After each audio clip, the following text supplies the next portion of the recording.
to JOF TV. I'm your hostess, Scylla, and with me is Chuck. Hey, Chuck. Excuse me. Hi. How are you today? Apparently I had to burp. I'm fine. So, Arrow. You finally watched it. I did. I got a wild hair up my butt and decided to watch... There's an image. Southern thing. Decided to watch Arrow. I powered through season 1 on Netflix. Season 2 had not yet been released. It is now. It just got released last week. But the day before the season premiere, they released season 2 on Netflix. It was still technically before the premiere.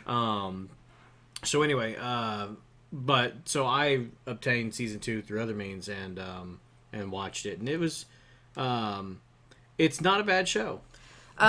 Before anyone freaks out about potential spoilers, we are only going to keep our discussion to seasons 1 and 2 right now. Right. We're not going to talk about season 3 yet. Have you even watched the first episode? I have not watched the first episode yet. So I've seen episode 1 of season 3, but I will temper my... Yeah, I have not. So this is just going to be about the previous 2 seasons, which if you haven't seen, you're behind, and I don't consider them spoilers at this point. Fair enough. So, spoiler alert, just to be safe. Okay, spoiler alert. This episode is about season 1 and season 2 of Arrow. So, come back and watch this after you've seen those, or continue to watch if you don't care. So, I've been watching Arrow. We watch it in different ways because I actually watch it from the beginning in each episode as it was released from the first one. So my watching it was spaced out and I got the story over time. Mm-hmm. And been very vocal about my opinion of Arrow, which has actually slightly changed after listening to some people at Comic-Con, and I'll get to that. You, on the other hand, sat there and basically took in the whole story, not in one sitting, but in a few. It was a pretty good binge watching session. Several, specifically like on my days off, I could power through 12 episodes. Right. So you got the story in a lot shorter span than I did. About a week total of watching is what got me caught up. Whereas it took me 2 years to get the same information. Right.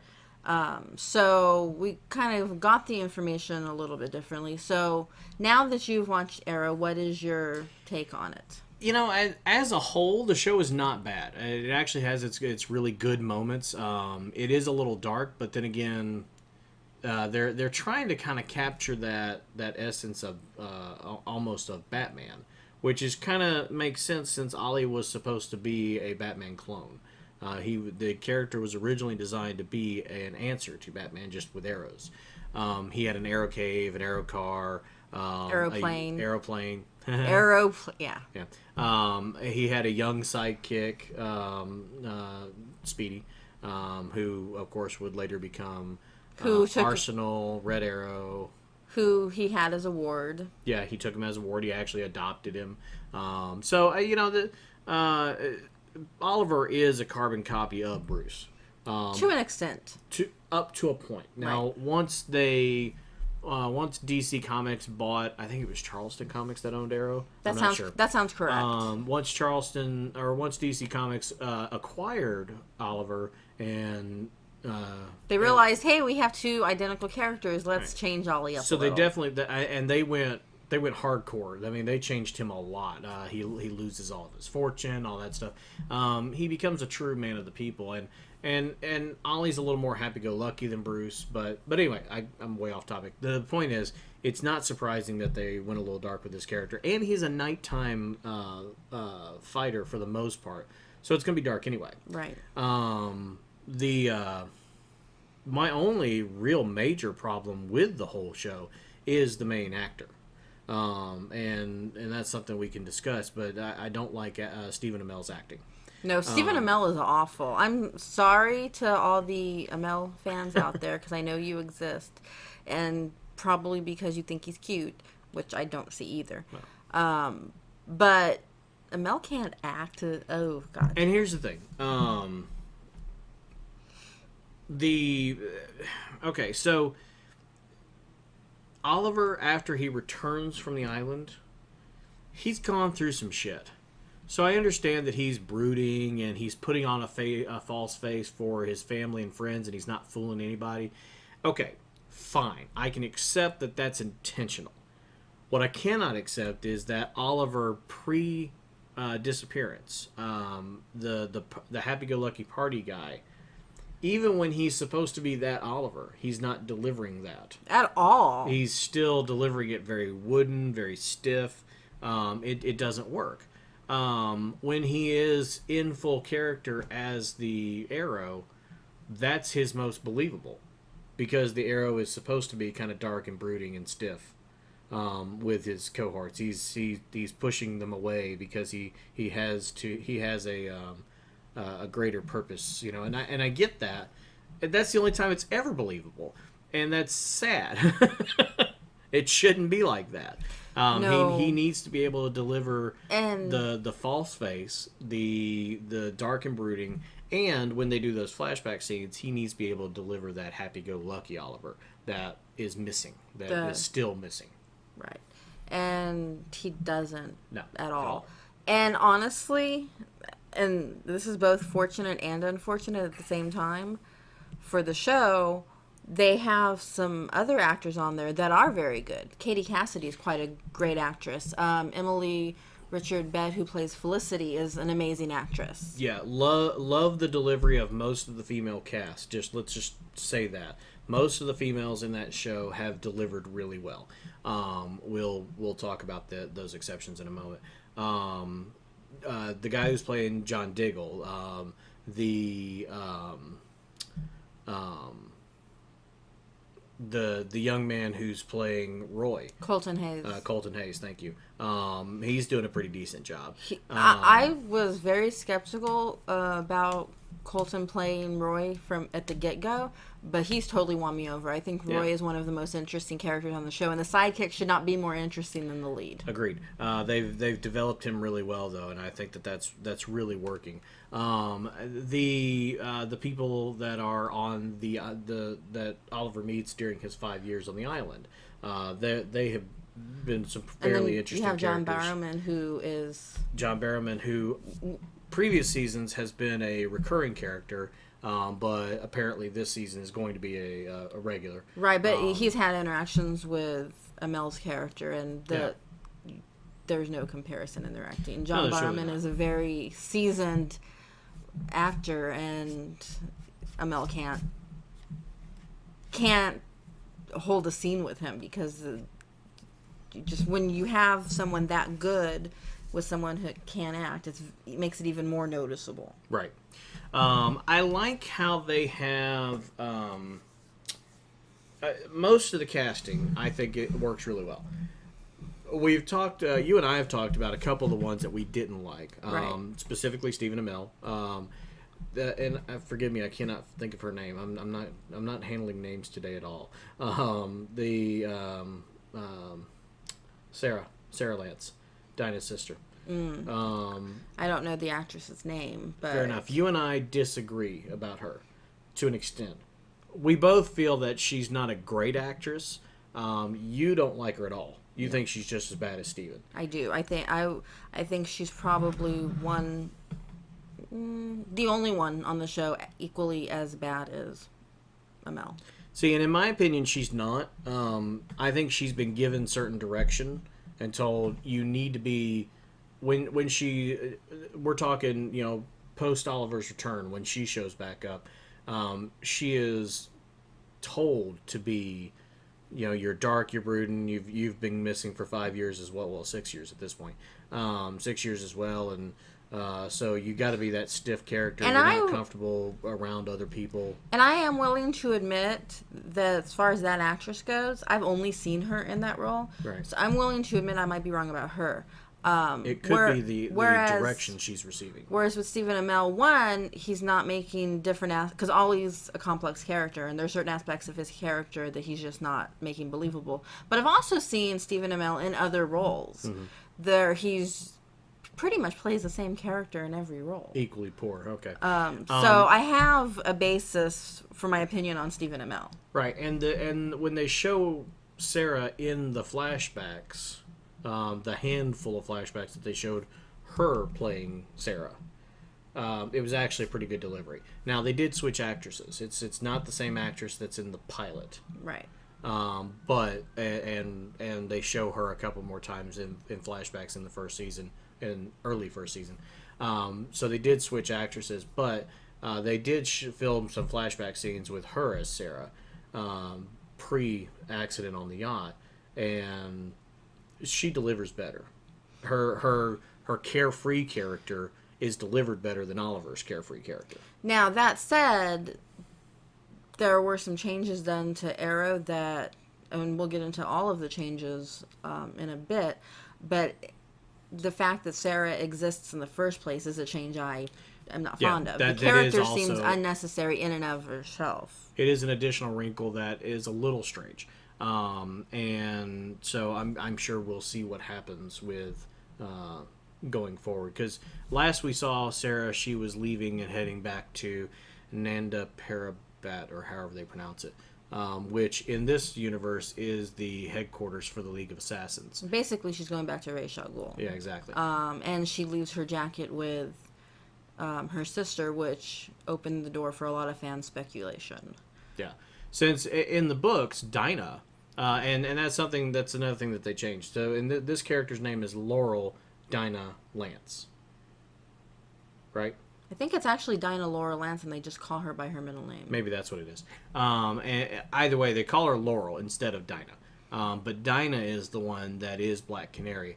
And when they combined all the universes, there's actually two Dinahs. There's Dinah the mother. Dinah Drake. Yeah, Dinah Drake, who is Black Canary, and then her daughter Dinah Lance becomes the second Black Canary. Pre-New 52, the current Black Canary is once again Dinah Drake. Oh, really? Brilliant. So anyway, how do they explain that with Ollie? Never mind. I don't want to. Anyway, nobody understands. It hasn't really worked out. Jill, who, as you know, is my friend and one of the hardest core Black Canary fans ever, doesn't even understand it. Research mode. I'm gonna have to figure that out. Anyway, so that has kind of and several fans have been upset by that fact that there is a Black Canary that is not Dinah. Right. And that's just weird to everybody. It's seemingly unnecessary. One of the other things that I found strange, Sarah is blonde. Now, granted, she's dirty blonde, but she's still blonde. Mm-hmm. Why is she wearing a blonde wig? To make her hair look a little bit different. That's all I could figure. It doesn't make any goddamn sense. Other than to make it a brighter blonde. But, as you well know, there's chemicals for that. Yes. So anyway. The other actress that I think isn't great, not as bad as Amel, by any stretch of the imagination, but not as good as some of the other on the show, is... Her last name escapes me. First name Willis. She plays the sister, Thea. Oh, Thea. Thea. I like Thea. I don't think she's a great actress. She, High School Drama Club. That's what she reminds me of. She overacts a little bit. Well, okay. She's still a little young, and this is, if not her first role, it's certainly one of her first roles. So that may even out over time. I'm curious to see where they're going with her character. I think her character is an interesting character. I do think, and I'll say this much, and from me this is saying something because you know what I think of John Barrowman. She's definitely improved because those scenes that she had in the season finale with him, where she finally sees that he's alive and acknowledges him as a father for the first time and all that stuff, I felt like she actually held her own with him, and it could also be that he brings out a better actress in her. That's very possible. They may have worked together to perfect those scenes, so we don't know. But in either case, it was the best work I've seen from her on the show thus far, and if that's an example of what we're going to see in this upcoming season, or now current season, I'm looking forward to seeing what comes of her character and her as an actress, because that's the best work I feel like we've seen from her so far. Yeah. I think it's interesting to note that, so the last we saw of Thea, she was leaving town. never to return. But she had also in that process had accepted her birth father, played by John Barrowman. The character's name? Yeah. Malcolm Merlin. Thank you, Malcolm Merlin. Yeah, I'm terrible with names today.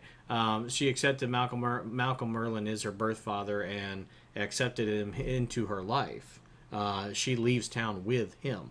Since they're making him a regular. And she's not leaving the show. Yeah. So we're going to see more of them. Yeah, so that I'm interested to see where that goes.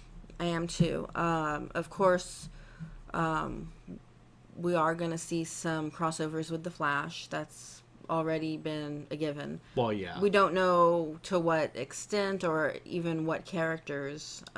At the very least, we do know that in the season premiere of The Flash, Steven will make an appearance. Right. We know that because we've seen it in the previews. But that's all we really know. Right. And what did you think about that particular episode? That Flash? Introduced Barry.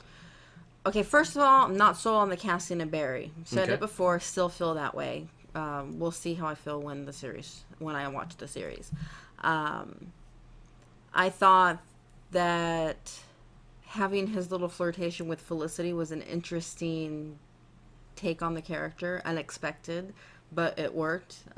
Those actors actually had chemistry together. He's considerably better than Amel at acting, so I think he's more prepared to carry a series. I think that it was a very interesting way to go about it. Interesting character to bring into the Arrow universe, given the creator's stance against having superpowered heroes in that universe. And that's okay. And see, that's the weird part to me. All right, so we're not doing superpowered heroes. Everything is Technology based. technology or science. Right. Okay, because so the Slade stuff, that's all science. Right. But Barry, they introduced him into the show pre-Flash. He doesn't become the Flash. The incident doesn't happen until like the closing scene of the two-parter. Right. He's already back in Central City. Mm-hmm.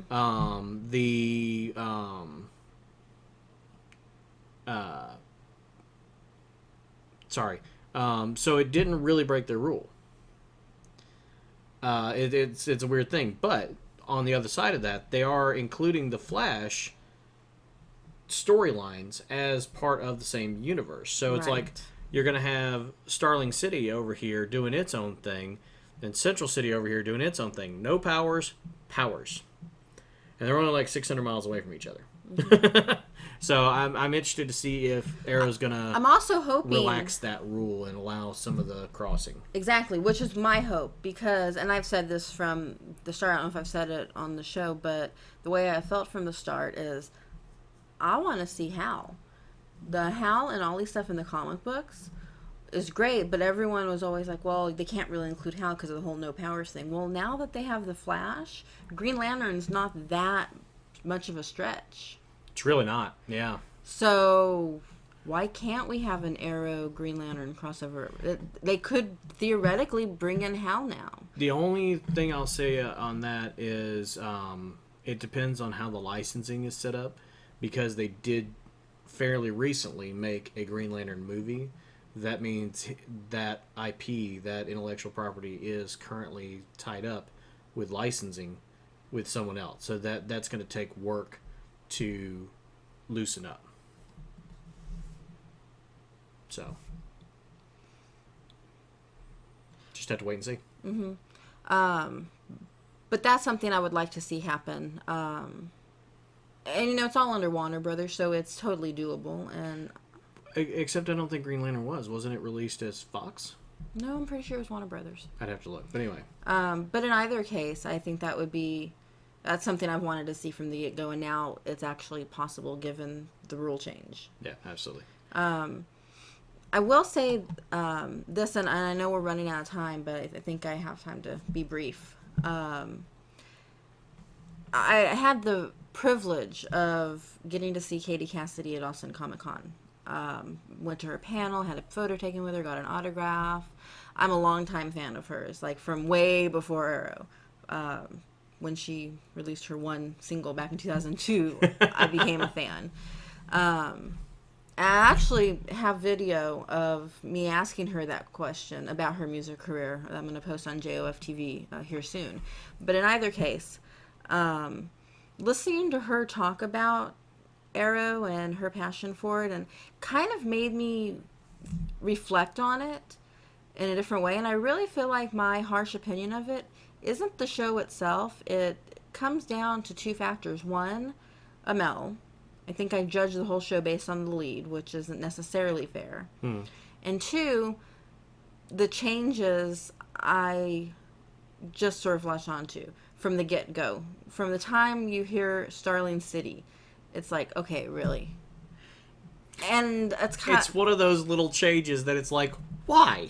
To make it sound less futuristic. The creators actually said Star City sounded too alien, too futuristic, too not real. It went into the whole, this is taking place in a real universe. Still, dumbasses.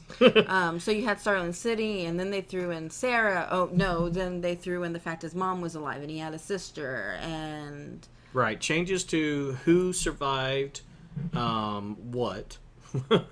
Instead of it being the whole family out on the boat, it was just him and his dad, and Sarah. And yeah, the inclusion of a sister, who it now turns out is only a half sister. Just all these little things that they did. I can see where it can get a little annoying. And again, you knew so these changes were coming because I've been complaining about it. Right. So it was a softer blow for me. For me, it was like all of a sudden, all this is changing. Well, what? So I think that all of that colored my perception of the show. But I think you're right. If you're able to look past the changes and accept it for what it is, and just accept that Amel sucks, and look at the rest of the cast, that's not a bad show. It's really not. I think that the writing has been decent. The storylines, the plot, the direction they've chosen to go in, it's all worked. That said, with one exception. That said, I will say that it doesn't even come close to being as good as anything Marvel has done live action, including S.H.I.E.L.D. Agreed. Completely agree with that. No DC show, and I will include Smallville in this statement. No DC live action has lived up to what Marvel has done, movies or TV. Now, Marvel hasn't had all of its... Marvel hasn't always been successful. No. It's only been recently. The two Ghost Rider films weren't great. The two Fantastic Four films were mediocre at best. Well, no, there was a time that DC stood strong on live action. You have, even as far back as the original Batman series with, or it's not the original, but the best known Batman series with Adam West, which, campy as it may have been, is iconic. Right. It was the first TV version of Batman. Then you have Wonder Woman, still iconic. Yep. The 89 Batman film. Yep. So there was... 78 Superman. Mm-hmm. The Dean Cain version of Superman. Yep. Which we both love. Right. So there was a time that DC stood strong with their live action. That time has passed. Yeah.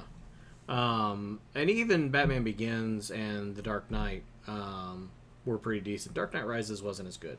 But Batman Begins and The Dark Knight stands alone among the three as the best. It is the best, but I would even venture to say that none of those three hold a candle to current Marvel, in my opinion, if you kind of throw all of that in as present day live action stuff. Yeah. And as far as I'm concerned, that stuff marked the beginning of the end for... Well, no, not really, because that was kind of the... Batman Forever was the beginning of the end, but... Yeah, it really was. Batman Forever, Batman Robin, it really... Yeah. Fuck you, Joel Schumacher. even he, today, goes, yeah, Yeah, I went too far. So, but however you want to, whatever the beginning of the end for DC live action was, the fact of the matter is nothing it's doing now, including Arrow, can stand up against Marvel. Even if I accept Arrow as a decent show, it still doesn't compare to what Marvel's doing. Right.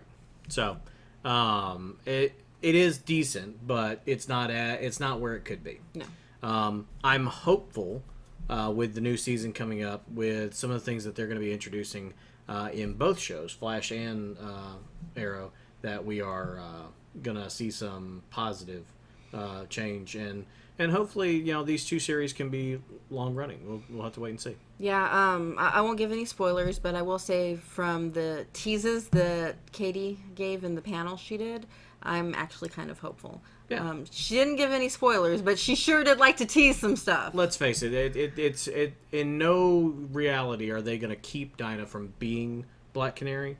Just how long is it going to take? Right. That's the question. And I'm hopeful that it's soon. Yeah. So. And not just that, but she teased other stuff too. And I think that if her teases lead to anything, it may actually turn out to be a decent series for Arrow, or season. Whatever. Talking British now. Anyway. So overall, decent show. Let's see where it goes. So there's our Arrow recap for the last 2 years. You can watch it on the CW if you first season. This season's already started. First episode is aired. Technical difficulties. We're back. We are back. Technical difficulty. Anyway, as I was saying, you can watch Arrow on the CW. Yep. And right now, as it stands right now, Flash is airing on Tuesday nights at 7 Central Time, so 8 Eastern. Arrow is airing Wednesday nights at 7 Central. And if you haven't seen the first 2 seasons of Arrow, they're both on Netflix right now. So start recording them.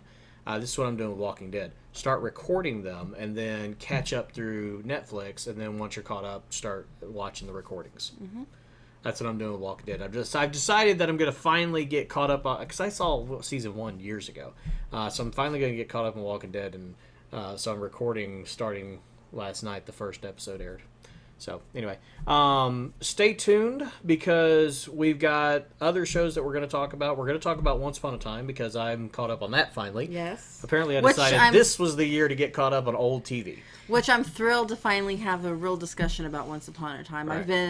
I've been waiting for this. Yeah, so Once Upon a Time, I'm caught up on that. I haven't watched Once Upon a Time Wonderland, but you haven't either. So we're both going to, at some point, watch that and talk about it.